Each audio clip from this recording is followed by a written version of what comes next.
Antibiotics ఎప్పుడంటే అప్పుడు ఇష్టం వచ్చినట్లు ఉపయోగించరాదు. అర్హత కలిగిన డాక్టర్ ఇచ్చిన సూచనల ప్రకారమే ఉపయోగించాలి. లేకపోతే వాటి వల్ల మనకు హాని కలగవచ్చు.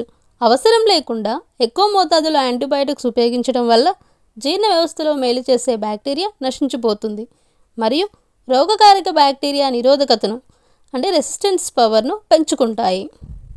డాక్టర్ ఎల్లాప్రగడ సుబ్బారావు పశ్చిమ గోదావరి జిల్లా ఆంధ్రప్రదేశ్లో జన్మించారు. ఈయన కనిపెట్టిన యాంటీబయోటిక్ ఆర్యుమైసిన్, ఇదే టెట్రాసైక్లిన్. ఇది బ్యాక్టీరియాలు కలగజేసేటువంటి టైఫాయిడ్, క్షయ, ప్లేగు వంటి అనేక వ్యాధులను నయం చేస్తుంది. డాక్టర్ జోనస్ సాక్ 1952లో పోలియోకు టీకాను కనుగొన్నాడు. దాన్ని అందరికీ ఉచితంగా అందించదలుచుకున్నాడు. అందుకే అతను దానిపై పేటెంట్ కొరకు ప్రయత్నించలేదు. డాక్టర్ ఆల్బర్ట్ సాబిన్ పోలియో చుక్కల మందును 1957లో కనుగొన్నాడు.